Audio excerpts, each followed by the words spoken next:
এই S22 আলট্রাটা 2022 সালে launch হয় এবং এই 24 সালে এসে S24 আলট্রা যেটা রয়েছে দেখতে একদমই সিমিলার।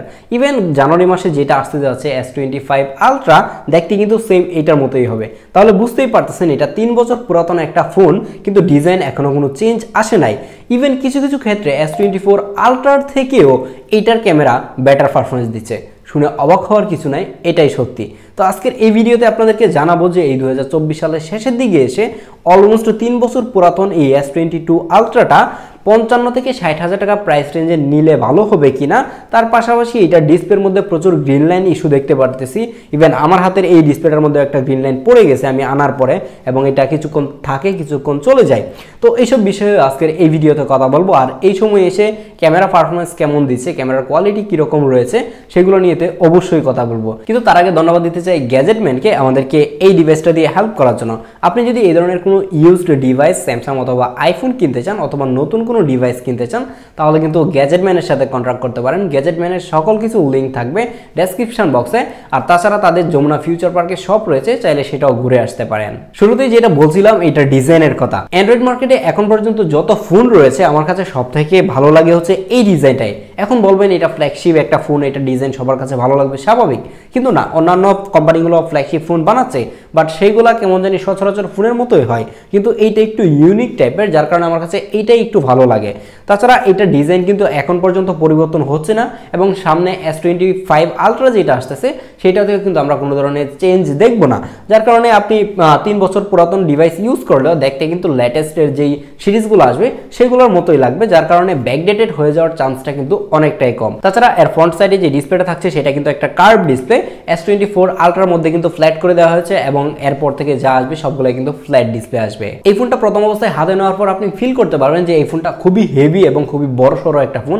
হ্যাঁ, এটা অনেক বেশি হেভি, আপনি লং টাইম হাতে নিয়ে ইউজ করলে খুব প্যারা খাবেন। তার উপর যদি এটার মধ্যে একটা কভার ইউজ করেন তাহলে তো মনে হবে যে একটা জাম্বু হয়ে গেছে, এরকম একটা অবস্থা। খুবই বিশ্রী অবস্থা, খুবই মোটা হয়ে যায়, বড় একটা ডিভাইস, যার কারণে যাদের হাত আমার মতো একদমই ছোট তাদের হয়তো বা একটু প্যারা খেতে হতে পারে। এই ফোনটার ওজন কিন্তু 228 গ্রাম। এই ফোনটার সামনে এবং পিছনে প্রোটেকশন হিসেবে থাকছে Corning gorilla glass Victus plus, এবং এই যে ফ্রেমটা রয়েছে সেটা অ্যালুমিনিয়ামের একটা ফ্রেম। আর এই অ্যালুমিনিয়ামের ফ্রেমটা খুবই বিশ্রীভাবে রং উঠে যায়। আমার হাতে যেই ডিভাইসটা রয়েছে এটার অবস্থা দেখতে পারতেছেন যে খুব একটা ভালো না, একদমই রং উঠে সাদা সাদা হয়ে গেছে, খুবই খারাপ লাগতেছে দেখতে। হ্যাঁ, 2 বছর 3 বছর পুরাতন হলে রং উঠে যাবে স্বাভাবিক, কিন্তু একটা ফ্ল্যাগশিপ ফোন থেকে এইভাবে রং উঠে যাওয়াটা আমি কোনো অবস্থাতেই আশা করি নাই। তাছাড়া এই ফোনটা আপনি হাতে নেওয়ার পর আপনি ফিল করতে পারবেন যে আপনি লাখ টাকার একটা ফোন আপনি হাতে নিছেন। হ্যাঁ, সত্যি খুবই প্রিমিয়াম ছিল এবং খুবই শক্তপোক্ত ছিল, ব্যান হয়ে যাওয়ার চান্স নাই। ব্যান করতে যায় না, তাহলে কিন্তু ডিসপ্লে চলে যাবে, এমনিতেই এটা ডিসপ্লে চলে যাইতেছে, তো এই কাজ কিন্তু ভুলেও করতে যায় না। আর এই ফোনটার মধ্যে থাকছে IP68 water and dust resistant. কিন্তু আমি কোনো অবস্থাতেই ইউজড ফোনের ক্ষেত্রে প্রত্যেকটা ভিডিওতেই বলি যে যত ভালো IP রেটিংই থাকুক না কেন, হাবিজাবি যাই থাকুক না কেন, ইউজড ফোন কিনে পানির নিচে চুবানোর সাহস আপনি করতে যান না, তাহলে আপনার টাকাটা পানির নিচে জলেই চলে যাবে। আর এটাতে ডিসপ্লে হিসেবে পাচ্ছেন 6.8 ইঞ্চির একটা ডাইনামিক অ্যামোলেড 2X ডিসপ্লে, যেটাতে 120 হার্জের হায়ার রিফ্রেশ রেটের পাশাপাশি HDR10+ এর সাপোর্ট থাকছে, এবং 1750 নিট পিক ব্রাইটনেস থাকতেছে, যার কারণে আপনি ডিরেক্ট সানলাইটেও এই ডিভাইসটা যখন ইউজ করবেন মনে হবে যে ইনডোরেই ইউজ করতেছেন। এটার ডিসপ্লেটা এতটাই ব্রাইট ছিল, বাট এখনকার ডিসপ্লেগুলো আরও অনেক বেশি ব্রাইট, 6000 নিট ব্রাইটনেস পর্যন্ত এখন দিচ্ছে। তো এইগুলো আমার কাছে কাইন্ড অফ গিমিকের মতোই লাগে। 2000 নিট কিংবা 3000 নিটস হলেই মনে হয় যে এনাফ। যেহেতু ডিসপ্লে নিয়ে কথা বলতেছি, এই স্যামসাংয়ের ডিসপ্লেগুলো একদমই মাখন লেভেলের হয়ে থাকে।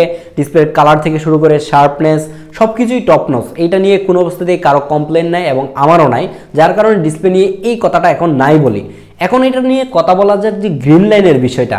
আমি এই ফোনটা আনার পর আমি যদি একটু হোয়াইট ব্যাকগ্রাউন্ড আপনাদেরকে দেখাই তাহলে আই থিঙ্ক বুঝতে পারবেন যে এইটা যদি আপনি দেখেন তাহলে এই কর্নার থেকে একটা গ্রিন লাইন পরে যাবে ভাব কিন্তু দেখতে পারতেছি, হোয়াইট একদমই চিকন একটা লাইন দেখা যাচ্ছে। এটা গ্রিন লাইন না এখন, হোয়াইট একটা চিকন লাইন দেখা যাচ্ছে। তো এই ধরনের ফোনগুলো যারা কিনবেন S22 আলট্রা কিংবা 3 আলট্রা, তাহলে আপনি ব্রাইটনেস একদমই ফুল করে দিয়ে ফোনের স্ক্রিন গ্রিন করবেন, হোয়াইট করবেন, রেড করবেন।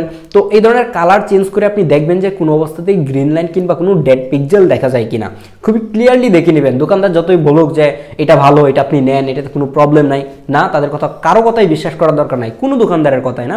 আপনি সব কিছু ক্লিয়ারলি দেখেন, নিজে দেখে বুঝে তারপর কিনবেন। আপনি যদি ডিসপ্লের ব্রাইটনেস ফুল করেন কিংবা একদমই লো করেন তাহলে দেখতে পারবেন হয়তোবা ডিফারেন্স চলে আসবে। অনেক ফোন আছে লো ব্রাইট ব্রাইটনেসে গ্রিন লাইন কিংবা ডেড পিক্সেল দেখা যায় বা ডিসপ্লের ফ্লিকারিং শুরু হয়ে যায়, কিংবা অনেক ফোনগুলো দেখা যায় যে ফুল ব্রাইটনেসে এই প্রবলেমগুলো হয়, যার কারণে আপনি এই বিষয়গুলো খুবই দেখে বুঝে তারপর নেবেন। আপনাদেরকে যেটা বলছিলাম যে এর রাইট সাইড দিয়ে চিকন সুতার মতো একটা দাগ পড়ে যাচ্ছে, এই ফোনটা আমি আনার 2 দিন পরে দেখি যে এটার যে লেফট সাইডটা রয়েছে সেটার মধ্যে একটা গ্রিন লাইন পড়ে গেছে অলরেডি, কিন্তু দেখা যায় যে এই গ্রিন লাইনটা 2 দিন পরে আবার এটা ভালো হয়ে গেছে, মানে এখন দেখেন যে গ্রিন লাইন নাই। তো তার মানে কি ডিসপ্লে ভালো হয়ে গেছে? হ্যাঁ, এখন বলতে পারি যে এটা ডিসপ্লে ভালো হয়ে গেছে, কিন্তু আধা ঘন্টা পরে যে এটার মধ্যে গ্রিন লাইন পড়বে না সেই নিশ্চয়তা কিন্তু আমি দিতে পারবো না, যার কারণে এই ধরনের ফোন কেনার ক্ষেত্রে ডিসপ্লের ব্যাপারটা আপনি খুবই ভালোভাবে দেখে নেবেন। এখন এই ফোনটা এমনও হতে পারে যে এই গ্রিন লাইনটা পড়ছে, সেই গ্রিন লাইনটা হয়তো আর কখনোই নাও আসতে পারে এবং এই লেফট সাইডে না আসে রাইট সাইডে যেটা দেখা যাচ্ছিল সেটাই হয়তো বা সামনে বড় গ্রিন লাইন হতে পারে, কিংবা মধ্যে আরেকটা পড়তে পারে। তো এই ইস্যুগুলো কিন্তু থেকেই যায়। আর S22 আলট্রার আরেকটা ইস্যু পেয়েছিলাম, সেটা হচ্ছে ডিসপ্লে যে নচটা রয়েছে, নচ থেকে রাইট সাইড কিংবা লেফট সাইডের যে অংশটুকু সেটুকু ডিসপ্লে টোটালি চলে যাচ্ছিল কিংবা গ্রিন বা ব্ল্যাক হয়ে যাচ্ছিল। এই ধরনের ইস্যুও কিন্তু আমরা অনেক দেখেছি, যার কারণে ডিসপ্লের বেলায় আমি S22 আলট্রাটাকে কোনো অবস্থাতেই গ্যারান্টি দিতে পারতেছি না।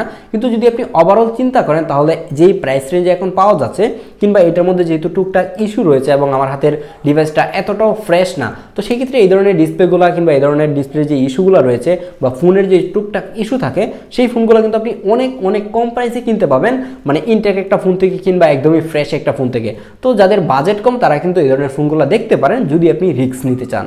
এখন কথা হচ্ছে 3 বছর পুরাতন একটা ডিভাইস, এটার পারফরমেন্সের কি অবস্থা? এটাতে আপনি চিপ হিসেবে পাচ্ছেন স্ন্যাপড্রাগন 8 Gen 1 4nm নোডে যেই চিপসেটটা রয়েছে সেইটা। আর এটা যদি ইউরোপ ভেরিয়েন্ট কিনেন তাহলে কিন্তু আপনি একটা Exynos চিপ পাচ্ছেন। আমি কোনো অবস্থাতেই সেটা রিকমেন্ড করি না, আপনি অবশ্যই স্ন্যাপড্রাগন ভেরিয়েন্টটা নেবেন। এটার পারফরমেন্স নিয়ে আমার মনে হয় না যে কেউই হতাশ হবেন। যারা একদমই হেভি গেমার রয়েছেন তারাও এটা দিয়ে গেমিং করে মানে খুবই মজা পাবেন, ল্যাগ হ্যাংয়ের দেখা পাবেন না, আপনি গেমিং করার সময় খুবই ভালো গেমিং করতে পারবেন, কোনো অবস্থাতেই প্যারা খাবেন না। এবং ওভারহিট হয়ে যাওয়ার পরেও দেখলাম যে এটা দিয়ে খুবই ভালো গেমিং করা যাচ্ছিল, এটার মধ্যে প্রবলেম ফেস করি নাই আমি। তো সেই ক্ষেত্রে যারা গেমার রয়েছেন কিংবা রেগুলার ডেইলি লাইফে ইউজ করতে চান তারাও কিন্তু এই ডিভাইসটা নিতে পারেন। পারফরমেন্স নিয়ে আপনি প্যারা খাবেন না, ইভেন আপনি আরও 4-5 বছর যদি ব্যবহার করেন তারপরেও আমার মনে হয় না যে এটার পারফরমেন্স নিয়ে আপনি হতাশ হবেন। এখনকার ফোনগুলোর পারফরমেন্স এতটাই ভালো হচ্ছে যে 5-7 বছর 8 বছর একটা ফোন আমার মনে হয় যে অনায়াসেই ব্যবহার করা যাবে, কিন্তু মানুষজন এখন 1-2 বছরের বেশি একটা ফোন কেন জানি ব্যবহার করে না।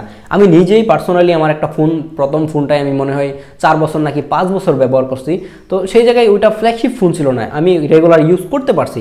তো এই ধরনের ফ্ল্যাগশিপ ফোনগুলো যেগুলোর পারফরমেন্স অনেক বেশি ভালো, এই ফোনগুলো কিন্তু আপনি অনায়াসেই আরও 5 বছর ব্যবহার করতে পারবেন। এখন কথা বলা যাক এই S22 আলট্রা কেনার অন্যতম আরেকটা রিজন, সেটা হচ্ছে এটার ক্যামেরা। অন্যতম একটা রিজন আমার মনে হয় যে প্রধান রিজন এটার ক্যামেরা, কারণ এই প্রাইস রেঞ্জে যে ক্যামেরা সেটআপ অফার করতেছে মার্কেটে আর কোনো ফোনে আপনি এরকম ক্যামেরা সেটআপ পাবেন না। এর মেইন ক্যামেরাটা থাকছে 108 মেগাপিক্সেলের একটা ক্যামেরা, যেটার অ্যাপারচার f1.8 এবং এর পাশে যে 3x টেলিফোটো লেন্সটা রয়েছে সেটা 10 মেগাপিক্সেলের এবং এইটার অ্যাপারচার f2.4 এবং এটা 70 মিলিমিটারের একটা লেন্স। তার পাশে যে 10x অপটিক্যাল জুম করা পেরিস্কোপ টেলিফোটো লেন্সটা রয়েছে সেটাও 10 মেগাপিক্সেলের এবং এইটার অ্যাপারচার f4.9 এবং এটা 230 মিলিমিটার ফোকাল লেন্থে ছবি তুলতে পারে। তার পাশে যে আলট্রা ওয়াইড লেন্সটা রয়েছে সেটাও 12 মেগাপিক্সেলের এবং এটার অ্যাপারচার f2.2। এখন যদি ছবির কথা আপনি চিন্তা করেন তাহলে এই প্রাইস রেঞ্জে মানে 50 থেকে 60,000 টাকা প্রাইস রেঞ্জে 50,000-এ পাবেন না আপনি, এটা অবশ্যই 55-এর উপর আপনাকে গুনতে হবে। তো আপনি যদি 55,000 টাকার উপরে এই ফোনটা নেন তাহলে আমার মনে হয় যে এই প্রাইস রেঞ্জে যে ফোনগুলো রয়েছে সেইগুলা থেকে অনেক অনেক গুণে বেটার ছবি আপনি এটা দিয়ে ক্যাপচার করতে পারবেন। এবং এটার মধ্যে যে ক্যামেরা সেটআপ রয়েছে ভাই, মানে এটা চিন্তা করলেই কেমন যে লাগে যে 50,000 টাকা দিয়ে এত ভালো ক্যামেরা পাচ্ছেন।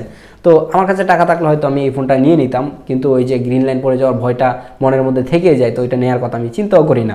তো এটার ক্যামেরা ছবি নিয়ে আমার মনে হয় যে কেউই হতাশ হবেন না, সবার কাছেই ভালো লাগবে।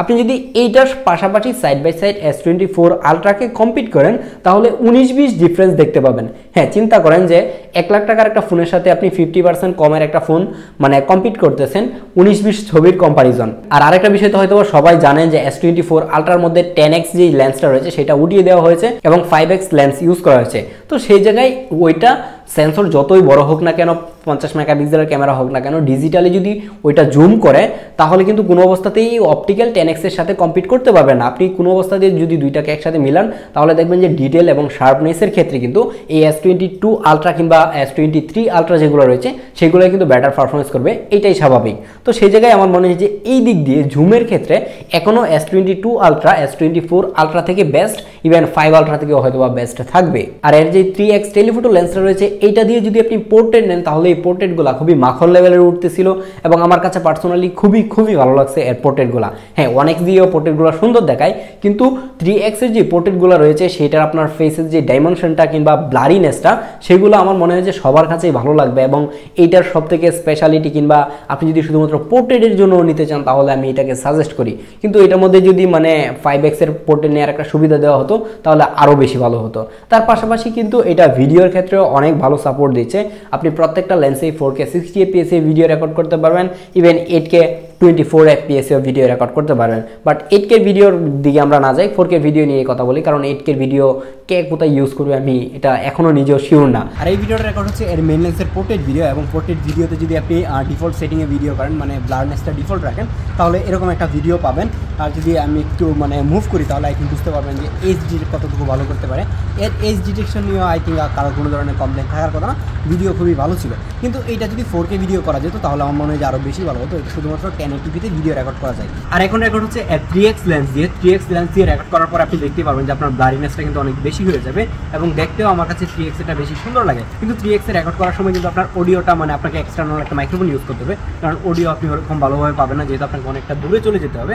আর যদি আপনি খুব বেশি মুভ করেন তাহলে দেখবেন যে আপনাকে ফ্রেমে রাখা একটু কষ্ট হয়ে যাবে। আর এটা হচ্ছে এর আলট্রাওয়াইডের ভিডিও। এর আলট্রাওয়াইড দিয়েও কিন্তু আপনি যে কোনো ধরনের ভিডিও করে ফেলতে পারবেন। যারা ট্রাভেল ব্লগ করেন তারা কিন্তু আলট্রাওয়াইড লেন্সটা অনেক বেশি ইউজ করতে হয়। দেখা যায় যে এই 60,000 টাকা প্রাইস রেঞ্জে একটা ফোন কিনে অনেকেই ট্রাভেল ব্লগ করতে চান, তো তাদেরকেও কিন্তু মানে এই আলট্রাওয়াইডের জন্য সাজেস্ট করা যায়। কিন্তু আমি পার্সোনালি ভিডিওর জন্য এই ধরনের ফোনগুলো সাজেস্ট করি না, কারণ আপনি ভিডিওর জন্য আইফোন কিনলে আপনি বেটার সাপোর্ট পাবেন এবং ভিডিওর দিক দিয়ে আমার মনে হয় যে অ্যান্ড্রয়েড থেকে আইফোন এখন পর্যন্ত অনেক বেশি এগিয়ে আছে। বাই দ্য ওয়ে আরেকটা কথা বলতে কিন্তু ভুলে গেলাম, সেটা হচ্ছে এটার মধ্যে 100x জুম করা যায়। হ্যাঁ, এই জুমের কারণেই কিন্তু অনেকেই নিতে চায়।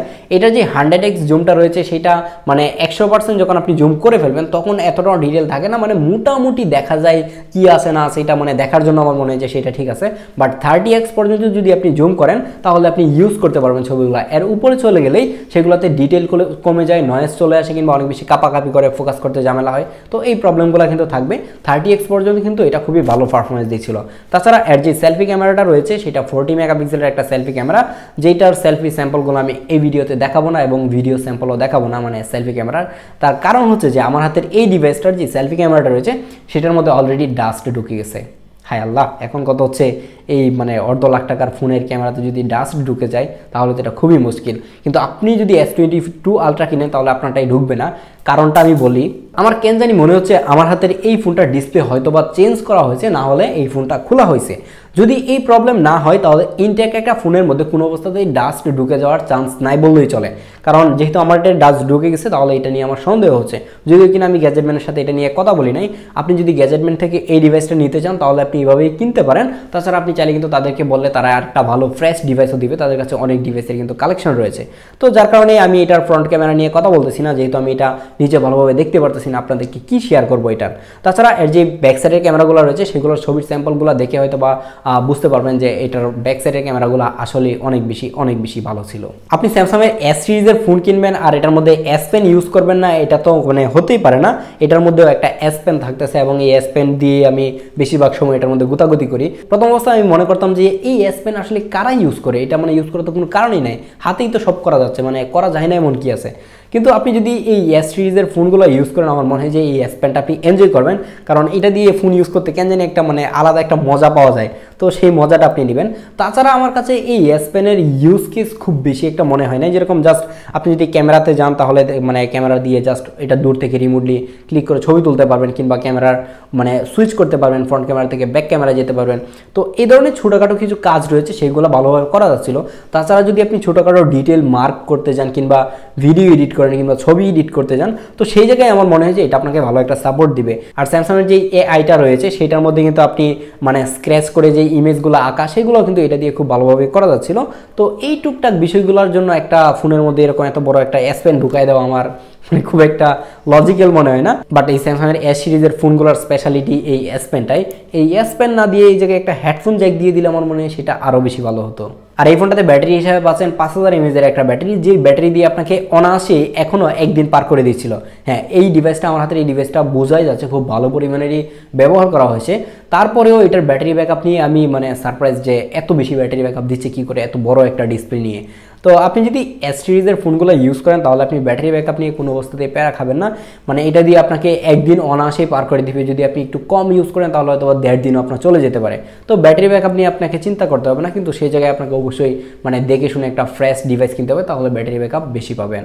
আজকের ভিডিওটা কিন্তু অনেক বেশি লম্বা হয়ে গেছে এবং এই বড় সড়ো ফোন নিয়ে কথা বলতে গেলে ভিডিও লম্বা হবে, এটা স্বাভাবিক। আপনি যদি এই ডিভাইসটা এখন কিনতে চান তাহলে আপনি কিনবেন কিনা আমি বলবো যে যদি আপনি ডিসপ্লে নিয়ে মাথায় প্যারা না থাকে, ডিসপ্লের মধ্যে গ্রিন লাইন পড়তে পারে, ডিসপ্লে চলে যেতে পারে, এই ধরনের রিস্কগুলো যদি আপনি নিতে চান তাহলে আপনি S22 আলট্রাটা এখনও নিতে পারেন। আপনি গেমিংয়ের জন্য নেন কিংবা ক্যামেরার জন্য নেন, আপনি সব দিক দিয়ে আমার মনে হয়েছে জিতবেন ভাই, জিতবেন। এখনও এটার এত ভালো মানে ফিচারগুলো অফার করতেছে। তাছাড়া এটার মধ্যে এখনও কিন্তু সফটওয়্যার আপডেট আপনি আরও 2 বছর পাবেন, মানে অ্যান্ড্রয়েড 16 পর্যন্ত আপডেট পাবেন। তো সেই জায়গায় আমার মনে হয় যে সফটওয়্যার সাপোর্টও কিন্তু আপনি আরও লং টাইম পাবেন। তো ওভারঅল যদি আপনি সব কিছু চিন্তা করেন, একটা লেটেস্ট ডিভাইসের মধ্যে পারফরমেন্স ভালো, ক্যামেরা ভালো, সফটওয়্যার সাপোর্ট ভালো, আর স্যামসাংয়ের One UI নিয়ে কী বলবো, সেগুলো তো আমার কাছে মাখন লাগে।